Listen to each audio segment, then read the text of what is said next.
Welcome students. आज हम solve करेंगे क्लास 11 साइंस मैथमेटिक्स से शॉर्ट आंसर टाइप क्वेश्चंस को। ओके, इससे पहले वीडियो में मैंने वेरी शॉर्ट आंसर क्वेश्चन को सॉल्व किया था। उस वीडियो का लिंक मैं नीचे डिस्क्रिप्शन में दूंगा, आप चाहे तो देखें। तो शॉर्ट आंसर टाइप क्वेश्चन में पहला क्वेश्चन है, write short notes on this. Number 1 है concept of sets, subset, equality of two sets, universal set and null set, finite and infinite sets. तो इन सब के बारे में हमें शॉर्ट नोट लिखना, मतलब किसे कहते हैं, इनका डेफिनेशन लिखना है, ठीक है, और इनसे रिलेटेड कुछ इंपॉर्टेंट जो बातें। तो ये सभी मैंने सेट थ्योरी के इंट्रोडक्शन में सभी बताया है कि सेट क्या होता है, सबसेट क्या होता है, ठीक है। इसी तरह बाकी सभी मैंने बताया है। उसी तरह यूनियन, इंटरसेक्शन, डिफरेंस, ये सभी मैंने बताया है। तो पहला क्वेश्चन जो है आप इंट्रोडक्शन के वीडियोस देखेंगे या फिर बुक में देख लेंगे तो ये आपका सॉल्व हो जाएगा। दूसरा है state De Morgan's laws of sets. De Morgan laws of set का जो है ये मैंने बताया भी है, लेकिन उनको स्टेट करना है यानी उनको लिखना है। And verify the laws in terms of Venn diagram, और फिर वेन डायग्राम के हेल्प से डी मॉर्गन्स के लॉज को वेरीफाई करना है, यानी दिखाना है कि ये सही है, ठीक है। तो इसको थोड़ा सा मैं बुक से दिखा दे रहा हूँ। तो स्टूडेंट यहाँ पेज नंबर 14 में verification of De Morgan's laws यहाँ पे दिया हुआ है। ये डी मॉर्गन्स लॉज है। जब स्टेट यानी उनको लिखने के लिए कहा गया तो हम ये लिखेंगे नंबर 1 दिस और number 2 this. A union B का complement equals to A complement intersection B complement, ये पहला लो है। और दूसरा लो है ए इंटरसेक्शन बी का complement equals to A complement, और यूनियन इंटरसेक्शन बन जाएगा यूनियन एंड बी कॉम्प्लीमेंट, ठीक है। तो पहला लो को वेरीफाई हम वेन डायग्राम से करेंगे। तो यहाँ पे इसका प्रूफ दिखाया, मैं थोड़ा सा समझा दे रहा हूँ। तो सबसे पहले जो है यहाँ पे हम क्या करेंगे, हम लेफ्ट साइड LHS में पहले हम ए यूनियन बी को हम वेन डायग्राम से दिखाएंगे।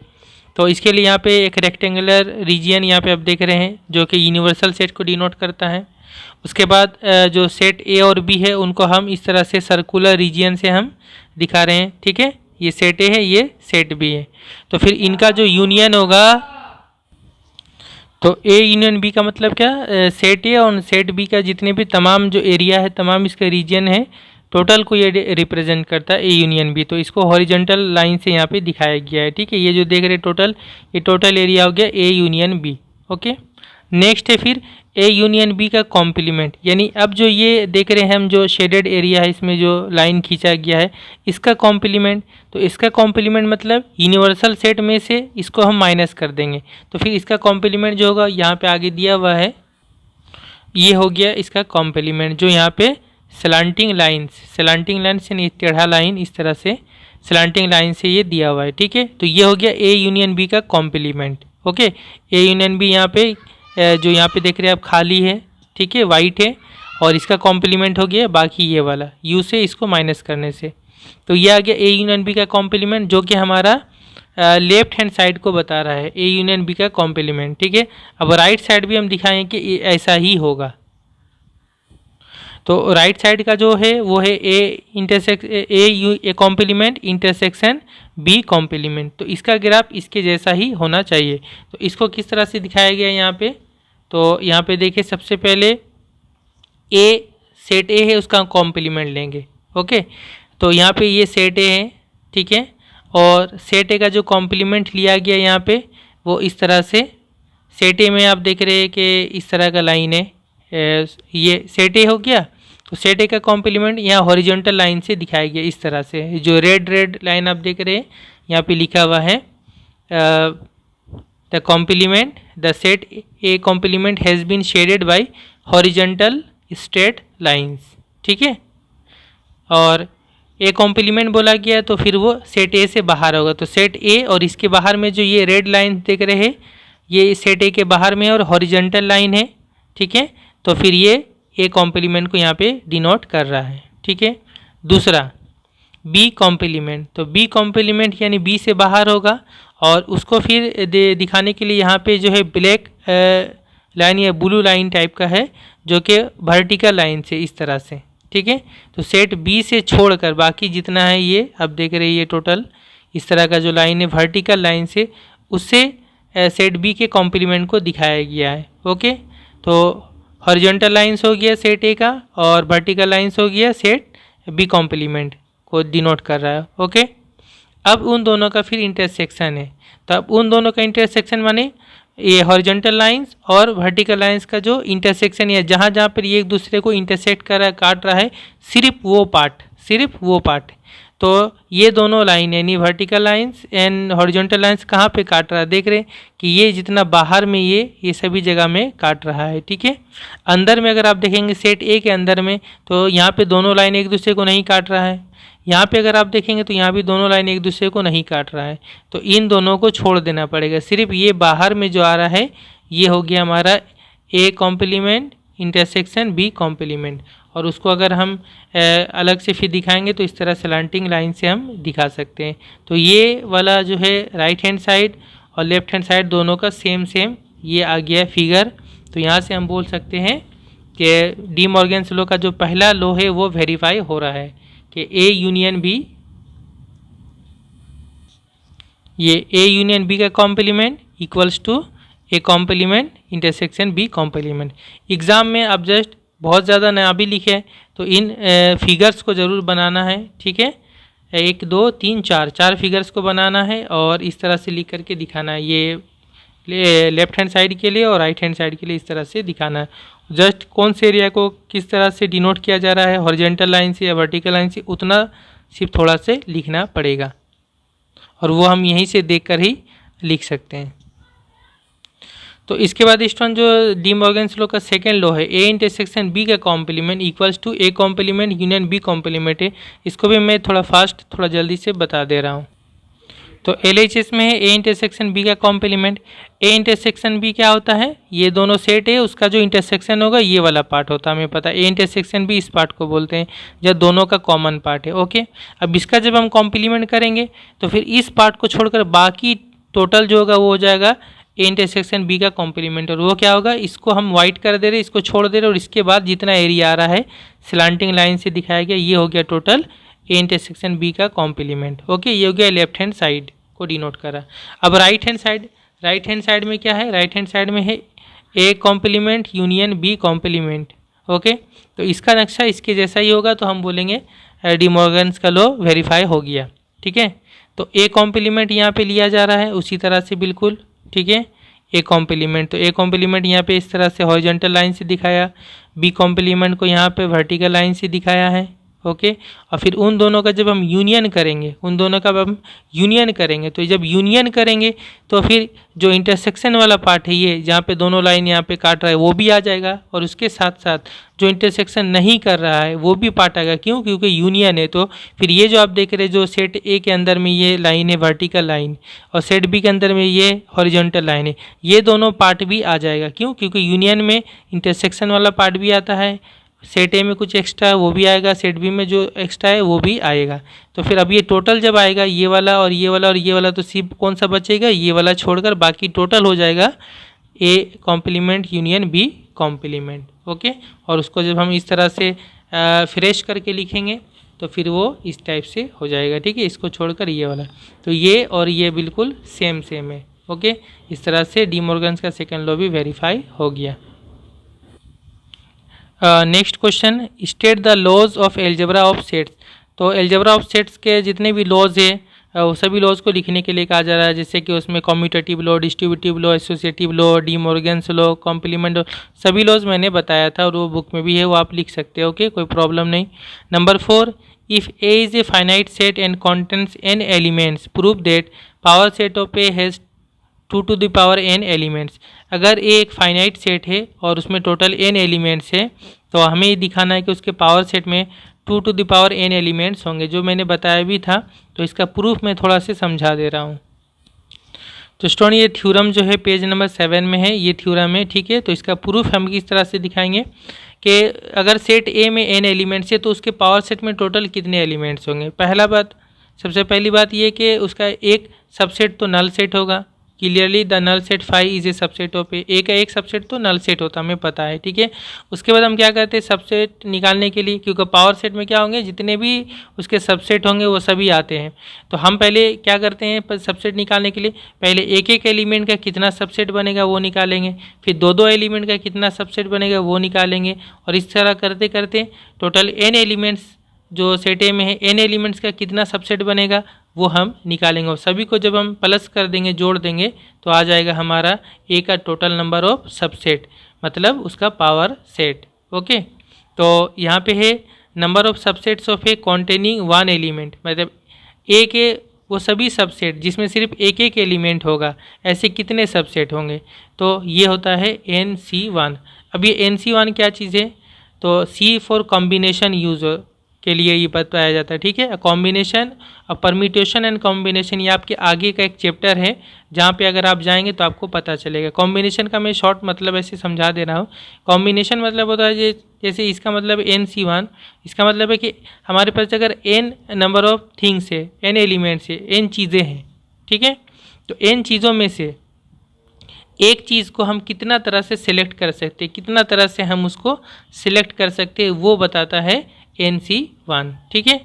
तो n नंबर ऑफ थिंग्स है, n चीज़ें हैं, उसमें एक चीज़ को हम कितना तरह से सिलेक्ट कर सकते हैं, तो वो n तरह से ही सिलेक्ट कर सकते हैं अलग अलग, ठीक है ना। ऐसे हमारे पास 5 बॉल है, अलग अलग रंग के बॉल है, तो हम 5 बॉल में से अगर हम एक बॉल उठाते हैं, कोई भी एक बॉल उठाते हैं, तो हम कितना तरह से उठा सकते हैं, तो हम एक तरह से उठा सकते हैं, कभी लाल बॉल, कभी पीला, कभी और दूसरा कलर का बॉल आ सकता है, ठीक है। तो इस तरह हम 5 मरतबा अलग अलग तरह से हम बॉल उठा सकते हैं, तो इसमें 5 तरीके हैं, ठीक है। इसी तरह से number of subsets of A containing 2 elements, n number of elements है, ठीक है, सेट ए में, तो हम दो दो एलिमेंट का कितना सबसेट बना सकते हैं, तो वो होता है NC2। ओके, जिस तरह से एग्जांपल में अगर आप यहाँ देखना चाहेंगे तो यहाँ पर आपको आसानी से समझ में आएगा। जैसे ये सेट ए है, इसमें 3 एलिमेंट है A, B और C। ओके, तो एक तो फाइनल सेट होता है इसका, इसके बाद एक एक एलिमेंट का कितना सबसेट होगा, तो 3 सबसेट होगा, ये होता है NC1 को बताता है, यहाँ 3C1 यहाँ पे होगा, ठीक है। उसके बाद ABC 3 एलिमेंट है, तो दो दो एलिमेंट को लेकर हम कितना सबसेट बना सकते हैं, तो ये 3 सबसेट बना सकते हैं।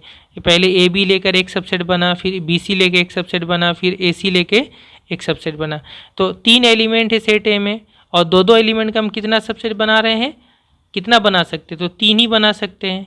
तो ये जो चीज़ हो रहा है, ये हो रहा है आपका उस चीज़ को बता रहा है कि जैसे यहाँ पर अगर हमारे पास n एलिमेंट है, तो हम दो दो एलिमेंट का कितना सबसेट बना सकेंगे, तो ये बता देगा NC2, ये बता देगा टोटल नंबर को। इसको निकालने का तरीका भी आगे आप जानेंगे, ठीक है। तो ये हो गया NC2। इसी तरह 3 एलिमेंट का हम कितना सबसेट बना सकते हैं, NC3, और इसी तरह से चलते चलते एंड सो ऑन।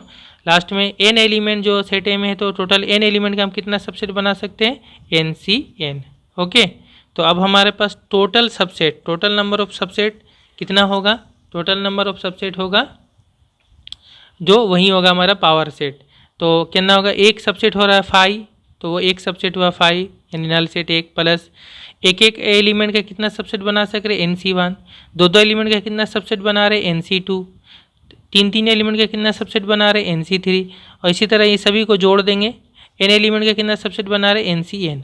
तो ये आ जाएगा हमारा total number of subsets of A, ठीक है। अब ये कितना होता है, ये हमारा आगे एक और चैप्टर है जिसको बाइनोमियल थ्योरम या बाइनोमियल थ्योरम है, वहाँ से आप जाएंगे तो वहाँ से आप ये चीज़ देखेंगे 1 + x⁴n = जब इसको तोड़ते हैं तो ये चीज़ आता है, ठीक है, इसको तोड़ने से ये चीज़ आता है। अब अगर इन दोनों तरफ में अगर हम 1 पुट कर देंगे, यहाँ पे 1 पुट करेंगे दोनों साइड में, तो फिर ये हो जाएगा 1 + 1 2⁴n, और यहाँ हो जाएगा, यहाँ भी 1, यहाँ भी 1, यहाँ भी 1 हो जाएगा, तो 1 + NC1 × 1 यानी NC1 होगा। यहाँ पे 1 पुट करेंगे तो भी ये 1 हो जाएगा, NC2 हो जाएगा। इसी तरह डॉट डॉट यहाँ 1 पुट करेंगे तो 1 ही हो जाएगा, तो NCn हो जाएगा। तो ये चीज़ जो है, ये चीज़ इसमें चेंज हो जाएगा, ठीक है। तो फिर ये इक्वल टू कितना हो रहा है, 2⁴n हो जा रहा है। तो देयरफॉर 1 + 1 2⁴n 2⁴n। तो किसी सेट में अगर n एलिमेंट्स है तो उसके कितने सबसेट आएंगे, 2⁴n सबसेट आएंगे। ओके, ना क्वेश्चन नंबर 5, यहाँ सेट ए दिया हुआ है A B C, set B में A B, set C A B D, set D C D and set E D. State which of the following statements are correct and give reasons. तो हमें बताना है कि ये जो नीचे statement दिया हुआ है 1 2 3 एंड 4, इनमें से कौन सा स्टेटमेंट करेक्ट है और उसका रीज़न भी हमें बताना है। तो पहला स्टेटमेंट है कि बी प्रॉपर सबसेट ऑफ ए, ये सही है या नहीं है ये पहले बताना है और उसके बाद उसका रीज़न भी देना है। तो देखिए स्टूडेंट, जो पहला स्टेटमेंट है ये करेक्ट है, ये सही है। क्यों? क्योंकि बी ए का प्रॉपर सबसेट है। क्यों है? क्योंकि every element of set B is also an element of set A. क्योंकि सेट बी का जो भी एलिमेंट है वो सेट ए का भी एलिमेंट है। यहाँ से देख ले, सेट बी का क्या क्या एलिमेंट है, ए और बी है, वो सेट ए का भी एलिमेंट है ना। तो फिर बी ए का जो सबसेट है। और प्रॉपर क्यों है? क्योंकि सेट ए में कुछ एक्स्ट्रा एलिमेंट भी है। And C belongs to A but C does not belongs to B. और सेट ए में सी भी है, एक्स्ट्रा है जो बी में नहीं है। ठीक है, सी में C belongs to A but C does not belongs to B. ये सी एलिमेंट ए में है लेकिन बी में नहीं है। तो इस हिसाब से बी जो है वो ए का प्रॉपर सबसेट हो गया। ओके, इसके बाद जो दूसरा स्टेटमेंट है वो है D superset, D not A superset of E. क्या ये सही है या गलत है? तो ये जो है इनकरेक्ट है। ठीक है, ये सही नहीं है। डी ई का सुपरसेट नहीं है, ये गलत है। मतलब डी ई का सुपरसेट है। ठीक है, कैसे? ई का जो हर एक एलिमेंट है वो डी का भी एलिमेंट है। Every element of E is also an element of D. ठीक है, और उसके साथ साथ यहाँ पे आप देख लें, ई का जो एलिमेंट है वो एक ही एलिमेंट है डी, और वो सेट डी में भी है ना, डी। तो इस हिसाब से ई जो है डी का सबसेट हो गया। और इसके साथ ये जो एलिमेंट सी डी में एक्स्ट्रा है वो ई में नहीं है। तो डी जो है वो ई का प्रॉपर सुपर सेट होगा। ठीक है, सी डी में है, belongs to D, but C does not belongs to E. तो इस हिसाब से जो है डी ई का सुपर सेट है, जबकि यहाँ लिखा हुआ है नॉट ए सुपर सेट। तो ये इनकरेक्ट है। अगला जो स्टेटमेंट है वो है कि डी बी का सबसेट है, प्रॉपर सबसेट। तो ये भी इनकरेक्ट है। डी बी का प्रॉपर सबसेट नहीं है। क्यों? यहाँ से आप देख सकते हैं कि सेट डी में दो एलिमेंट है, सी सेट डी में दो एलिमेंट है, सी और डी। ठीक है, जबकि ये दोनों एलिमेंट सेट बी में है ही नहीं, ए और बी है यहाँ पे। तो फिर यहाँ से हम क्या बोल सकते हैं? डी बी का सबसेट नहीं है। यहाँ पे उसका रीज़न इस तरह लिख लेंगे, C comma D belongs to D, ये डी में है, जबकि but C comma D does not belong to B, ये दोनों बी में नहीं है। तो इस हिसाब से डी जो है बी का सबसेट प्रॉपर सबसेट नहीं है। नेक्स्ट स्टेटमेंट है, ये जो सेट है ये ए का प्रॉपर सबसेट है। तो ये बिल्कुल करेक्ट है, क्योंकि इस सेट में एक ही एलिमेंट ए है और वो सेट ए में भी है। यहाँ से आप देख सकते हैं सेट ए में एलिमेंट ए है। ओके, तो इस हिसाब से वो जो सेट है वो ए का सबसेट हो गया। और दूसरा है कि प्रॉपर दिखाने के लिए क्या दिखाना होगा कि सेट ए में कुछ एक्स्ट्रा एलिमेंट है जो उस सेट में नहीं है। तो यहाँ सेट ए में देखिए बी है ना, and also B belongs to set A, but ये जो बी है ये इस सेट में नहीं है। तो इस हिसाब से ये जो सेट है ये ए का प्रॉपर सबसेट हो गया। Okay, next question number 6, let set A these, set B these, set C these, set D these and set E these. Which set can equal X if we are given the following information? तो ये जो देख रहे हैं आप set ए से set ई तक दिया हुआ है, और अब हमसे कहा जा रहा है कि सेट एक्स जो है ये किसके इक्वल होगा अगर हमारे पास ये इन्फॉर्मेशन दिया हुआ है। तो पहला इन्फॉर्मेशन ये दिया हुआ है कि X, set X and set B are disjoint. Set X और सेट बी ये दोनों अगर आपस में डिसजॉइंट हो, यानी इनमें कोई भी कॉमन एलिमेंट नहीं मिलेगा, इनका इंटरसेक्शन फाई होगा, नल सेट होगा। ठीक है, तो सेट एक्स जो है ये किसके इक्वल हो सकता है? तो देखिए हमें ये बोला गया है कि बी के साथ एक्स क्या होगा, डिसजॉइंट होगा, यानी उनमें कोई कॉमन एलिमेंट नहीं होगा। तो जस्ट हमें यहाँ से देख लेना है कि कौन सा ऐसा सेट है जो बी के साथ डिसजॉइंट है। तो यहाँ से हम देख सकते हैं कि इसमें से बी के साथ डिसजॉइंट होने वाला सेट यहाँ पे सी होगा। क्यों? बी के एलिमेंट को देखिए बी डी एफ एच, तो और सी के एलिमेंट में देखिए इनमें से कोई भी एलिमेंट यहाँ मैच नहीं कर रहा है। सब अलग अलग है, ए सी ई जी और आई है, ठीक है। तो फिर सेट बी और सेट सी ये दोनों आपस में क्या हो जाएगा, डिसजॉइंट होगा, इनमें कोई भी एलिमेंट कॉमन नहीं है। तो फिर हम बोल सकते हैं एक्स जो है वो सी के इक्वल हो सकता है, ठीक है। तो एक्स इक्वल टू सी होगा। इसके अलावा कुछ और भी हो सकता है, देखें कि बी के साथ वो बिल्कुल क्या होना चाहिए, कोई भी एलिमेंट मैच नहीं करना चाहिए। तो एक और है सेट, ये देखिए सेट ई होगा। इसके जो दो एलिमेंट है सी और ई, इसमें से कोई भी एलिमेंट से मैच नहीं कर रहा है, तो ये एक्स के जगह में सेट ई भी हो सकता है। तो ये दोनों क्या हो जाएगा, डिसजॉइंट हो जाएगा। तो एक्स इक्वल टू सी भी हो सकता है और एक्स इक्वल टू ई भी हो सकता है, ओके। फिर दूसरा इंफॉर्मेशन है, एक्स जो है वो ए का सबसेट होगा, proper subset, but X not a proper subset of C. तो फिर ये एक्स कौन सा हो सकता है, एक्स ए का प्रॉपर सबसेट होगा, यानी आप समझ सकते हैं कि ए में जो जो एलिमेंट है, ठीक है, तो वो सभी उनमें से कुछ एलिमेंट सेट एक्स में होगा, लेकिन सेट एक्स जो है वो सी का प्रॉपर सबसेट नहीं है, सी का प्रॉपर सबसेट नहीं है। तो फिर अब ये क्या हो सकता है, तो देखिए पहले यहाँ से हम देख लेते हैं सी में क्या क्या एलिमेंट है, ए सी ई जी और आई है, ठीक है, ए सी जी ई और आई है। तो ये इसका सबसेट नहीं होगा, इसका प्रॉपर सबसेट एक्स नहीं होगा। तो कौन सा है जो इसका प्रॉपर सबसेट नहीं होगा, तो यहाँ से अगर आप देखेंगे तो ये सेट बी हो सकता है, सेट बी जो सी का प्रॉपर सबसेट नहीं है, क्योंकि इसके जो एलिमेंट है वो इसके एलिमेंट सब क्या है, डिफरेंस है, अलग अलग है। तो एक्स के जगह में क्या हो सकता है, बी हो सकता है, जो सी का सबसेट नहीं है। लेकिन बी जो है वो ए का तो सबसेट होगा ही, क्योंकि इसमें देखिए आप सभी एलिमेंट है। तो बी जो है वो ए का सबसेट होगा, प्रॉपर सबसेट, लेकिन सी का प्रॉपर सबसेट नहीं होगा। तो एक आंसर होगा बी। दूसरा भी हो सकता है, जैसे यहाँ देखें सेट डी, डी और बी में भी यहाँ पे अगर आप देखेंगे तो जो ये सेट डी है वो बी का प्रॉपर से सी का प्रॉपर सबसेट नहीं है, सी का प्रॉपर सबसेट नहीं है। देखिए सी में जो है कौन कौन से एलिमेंट है, ए सी ई जी और आई है, जबकि डी में देखिए कौन कौन से एलिमेंट है, सी डी और ई है। तो सी डी इसमें नहीं है, सी है और ई है लेकिन डी नहीं है। तो फिर डी ये जो सेट है ये सी का प्रॉपर सबसेट नहीं है, लेकिन डी तो है वो ए का तो सबसेट है, क्योंकि इसके एलिमेंट इसमें है, तो सी डी ई यहाँ भी सी डी ई है, ठीक है, ये सबसे बड़ा सेट है। तो डी जो है वो ए का सबसेट है, प्रॉपर सबसेट, जबकि डी सी का प्रॉपर सबसेट नहीं है। तो इसमें भी दो आंसर हो सकते हैं, एक्स इक्वल टू बी होगा या फिर एक्स इक्वल टू डी होगा, ओके। अब तीसरा, X proper subset of D but X not proper subset of B. X जो ऐसा होगा जो बी का प्रॉपर सबसेट नहीं होगा लेकिन डी का प्रॉपर सबसेट होगा। तो कौन सा यहाँ पे हो सकता है, तो देखिए बी का प्रॉपर सबसेट जो नहीं है, बी का प्रॉपर सबसेट जो नहीं है वो कौन कौन सा हो सकता है।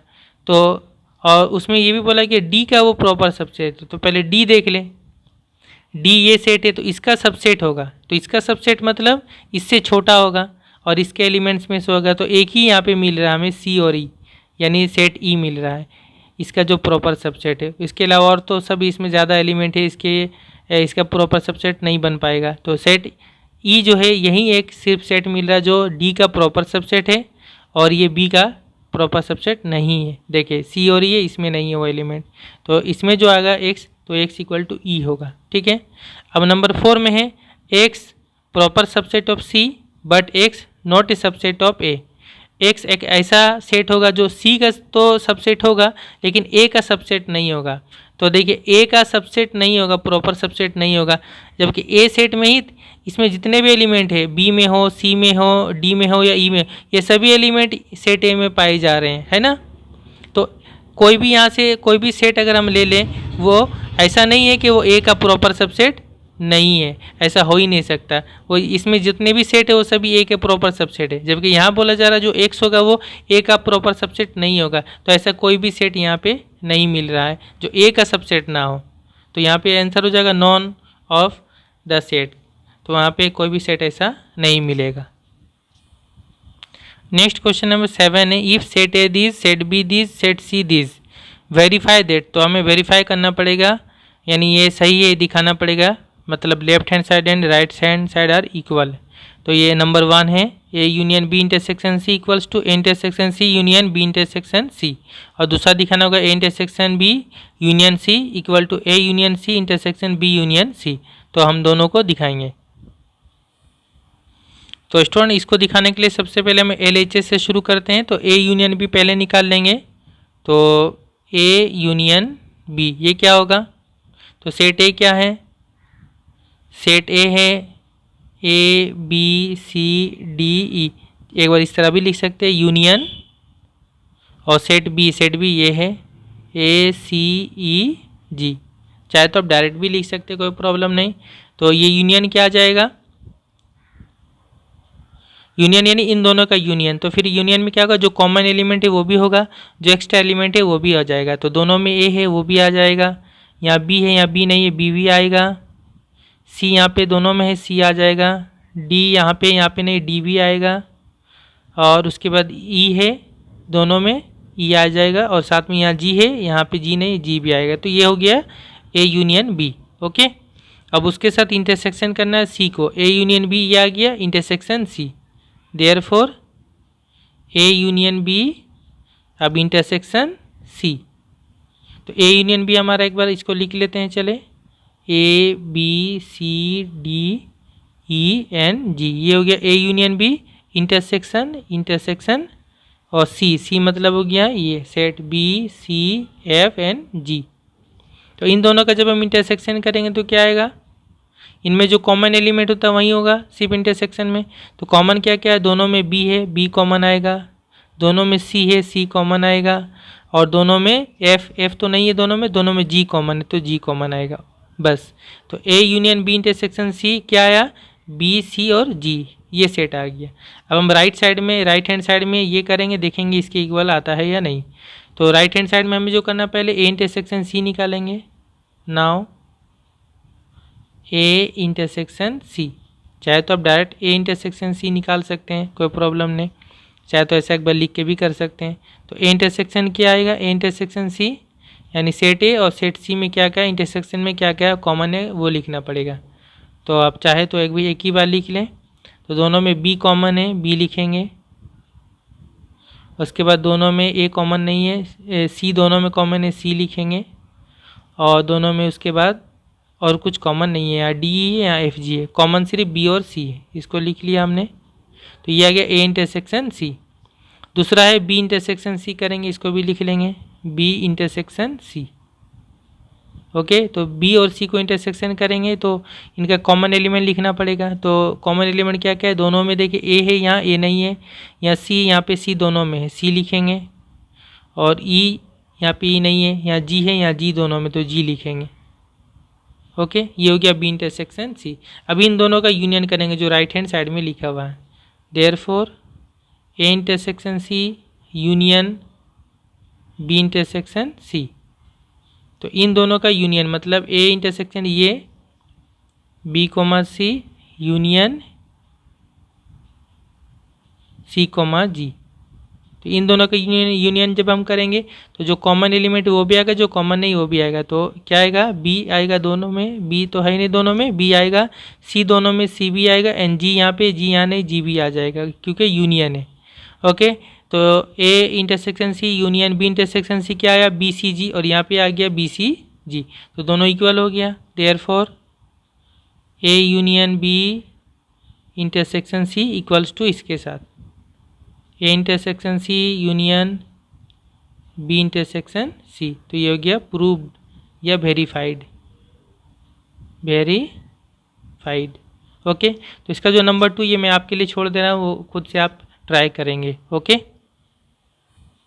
और नेक्स्ट जो क्वेश्चन है 8 का 1 वो है let set S equal to this be the universal set and let A equal to this set and B equal to this set B two of its subsets, verify this A union B complement equal to A complement union intersection B complement. तो dash denotes complement. Okay,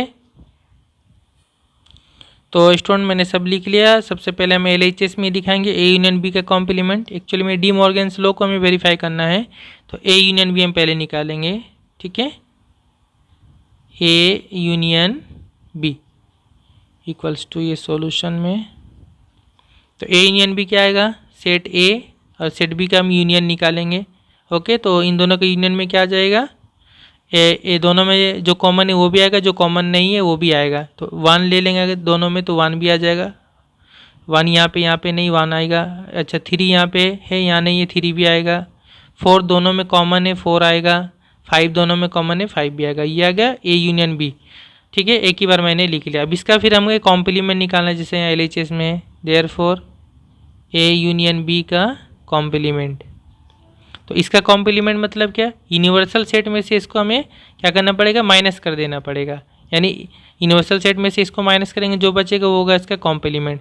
तो 1 3 4 5 इसमें से minus कर दें, 1 3 4 and 5 तो आ जाएगा only 2।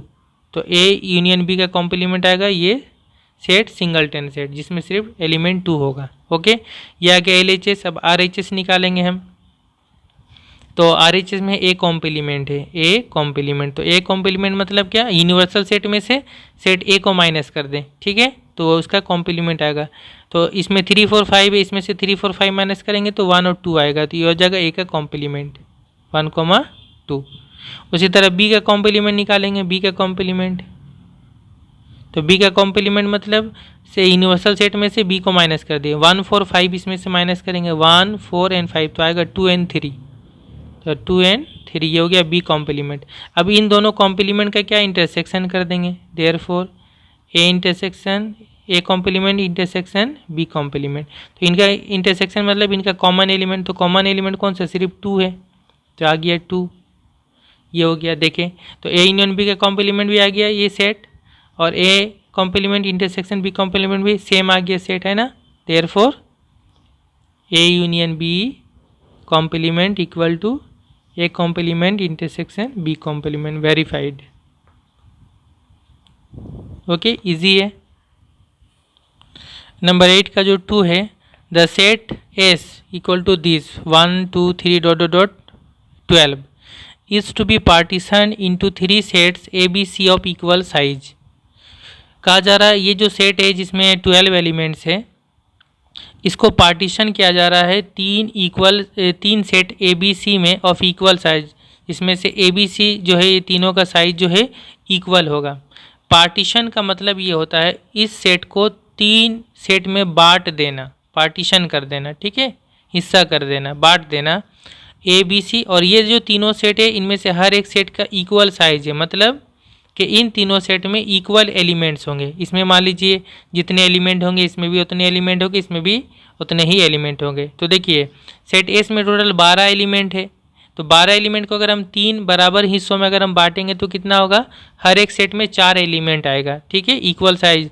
तो हर एक सेट में 4 एलिमेंट आएगा। सेट ए में 4 एलिमेंट होगा, सेट बी में 4 एलिमेंट होगा, सेट सी में भी 4 एलिमेंट होगा। ओके, दस दीज एंड दीज। पार्टीशन का मतलब जो होता है इस सेट को जब हम 3 हिस्सों में बांटेंगे तो ये पार्टीशन का एक्चुअली में डेफिनेशन होता है। ठीक है, कि जिस सेट में हम पार्टीशन कर रहे हैं ए बी सी में, इन सब को अगर हम यूनियन करेंगे तो ये सेट एस के बराबर होगा। मतलब इन तीनों सेट को समझ लीजिए हमने जोड़ दिया तो सेट एस आ गया, है ना। क्योंकि सेट एस को तो 3 हिस्सों में बांट रहे हैं, तो उन तीनों हिस्सों को अगर जोड़ दिया जाए, यूनियन को आमतौर पर हम लोग जोड़ या सम जैसा मानते हैं, तो यूनियन करने से एस होगा। और पार्टीशन का जो दूसरा कंडीशन होता है वो ये कि ये जो तीनों सेट आएगा, ये तीनों सेट में कोई कॉमन एलिमेंट नहीं होगा, यानी ये तीनों सेट अलग अलग होगा। तो जब कॉमन एलिमेंट नहीं होगा तो ए बी का इंटरसेक्शन 5 हो जाएगा नल सेट, बी सी का इंटरसेक्शन 5 हो जाएगा, और सी ए का इंटरसेक्शन 5 का मतलब ये कि इन तीनों सेट में कोई भी कॉमन एलिमेंट नहीं होगा। ठीक है, find the number of ways to partition S. तो कहा जा रहा है कि इस तरह से सेट एस को 3 अलग अलग सेट में बांटने या पार्टीशन करने का कितना तरह से हम इसको कर सकते हैं, कितना तरह से हम इस तरह बांट सकते हैं। ठीक है, तो स्टूडेंट मैंने स्टेटमेंट वगैरह लिख दिया। तो मान लीजिए सेट ए इस तरह से हो सकता है, एक एग्जांपल मैं बता रहा हूँ। सेट ए में क्या हो सकता है, एलिमेंट 1 2 3 और 4 इस तरह से हो सकता है। सेट बी में किस तरह से हो सकता है, उसके बाद से होगा 5 6 7 और 8 4 एलिमेंट लेकर। और सेट सी हो सकता है किस तरह से, 9 10 11 12 ऐसा हो सकता है। तो इस तरह से हम बांट सकते हैं। सेट एस को 3 अलग अलग सेट में हम इस तरह से पार्टीशन कर सकते हैं। तो यहाँ देखिए ये तीनों सेट को जब हम यूनियन करेंगे तो ये पूरा सेट आ जाएगा 1 से लेकर 12 तक, और इन तीनों सेट में कोई भी कॉमन एलिमेंट नहीं है। इसमें ए और बी में इंटरसेक्शन करेंगे तो 5 हो जाएगा क्योंकि कोई कॉमन एलिमेंट नहीं है। बी सी में इंटरसेक्शन करेंगे 5 हो जाएगा क्योंकि कोई कॉमन एलिमेंट नहीं है। ए और सी में इंटरसेक्शन करेंगे तो 5 हो जाएगा क्योंकि कोई कॉमन एलिमेंट नहीं है। तो ये एक तरीका हो गया पार्टीशन करने का।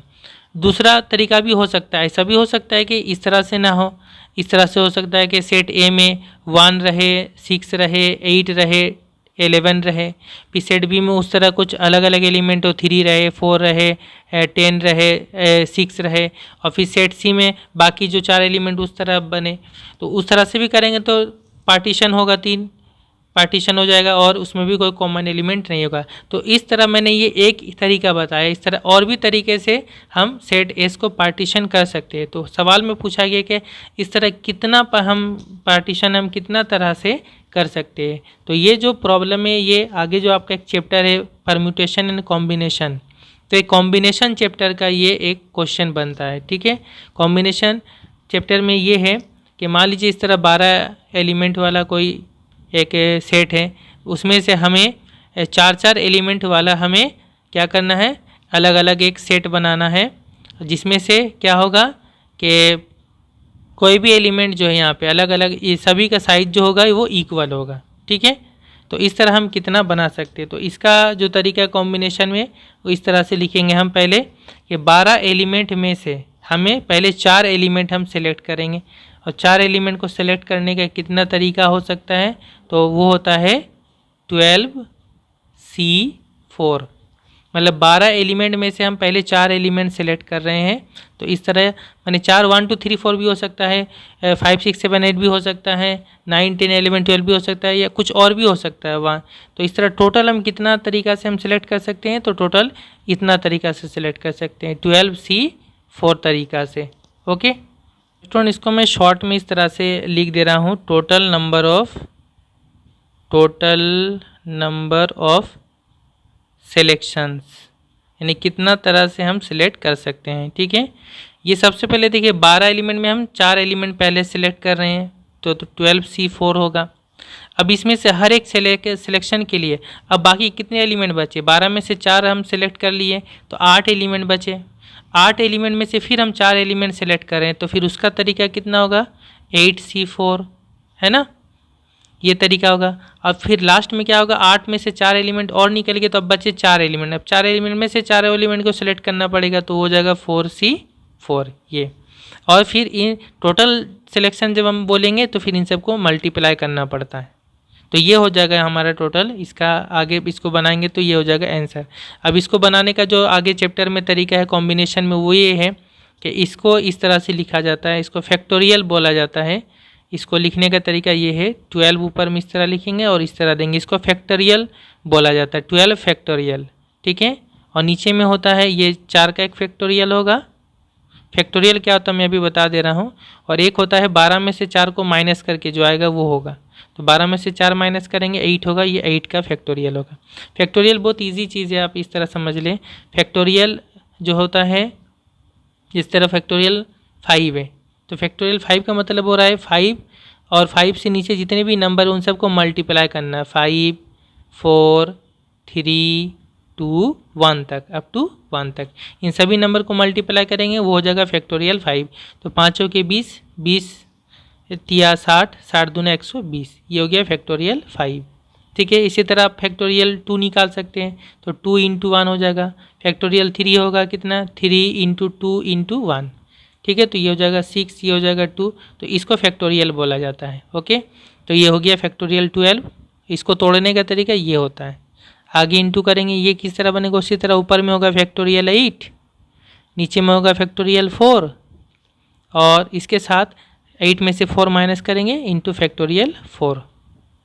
और ये जो होता है फैक्टोरियल इस तरह से अगर हम लिखेंगे तो भी लिख सकते हैं। दूसरा तरीका है कि अगर 4 और 4 ये सेम नंबर होता तो ये अल्टीमेटली 1 हो जाता है। ये आगे एक प्रॉपर्टी है कॉम्बिनेशन में। ठीक है, 4C4 1 हो जाएगा, NCN 1 हो जाएगा। ठीक है, इस तरह तोड़ेंगे भी तो आप होगा फैक्टोरियल जैसे 0 होता है तो ये 1 होता है। तो ये हो गया हमारा टोटल ये आंसर आएगा। तो यहाँ देखिए फैक्टोरियल 8 ये कैंसिल हो जाएगा, और यहाँ पे देखें यहाँ फैक्टोरियल 12 होगा, और नीचे में 4 factorial 4 into factorial 4 into factorial 4, तो फैक्टोरियल 4 का क्या हो गया, होल क्यूब आ गया। ओके, फैक्टोरियल लिखने का एक दूसरा तरीका भी इस तरह से है कि जैसे 12 फैक्टोरियल है तो इसको ऐसे भी लिखा जाता है, 12 लिखे ये सेमी कॉलन जैसा हम लोग देते हैं, ये सॉरी यदि एक्स साइन ऑफ एक्सक्लेमेशन जैसा देते हैं, इस तरह से भी फैक्टोरियल को लिखा जाता है। तो ये हो गया हमारा टोटल आंसर। इतना तरीका से हम लिख सकते हैं, चाहे तो इसको हम पूरा तोड़ के फिर इसको कैंसिल करके भी हम आंसर लिख सकते हैं, लेकिन आप चाहे ऐसा भी लिख के छोड़ सकते हैं। ओके, और बुक का आंसर देखेंगे तो यहाँ पे 1 छूट गया है, यहाँ 2 का फैक्टोरियल लिख दिया, एक्चुअली में वो 12 का फैक्टोरियल होगा। तो स्टूडेंट यहीं तक मैं वीडियो को स्टॉप कर रहा हूँ, ठीक है। नेक्स्ट वीडियो में मैं बाकी क्वेश्चन सॉल्व करूँगा, और जो कुछ मैंने अभी बताया इसका PDF फाइल भी नीचे डिस्क्रिप्शन में दे दूँगा, आप डाउनलोड करके भी रख सकते हैं। Thank you very much.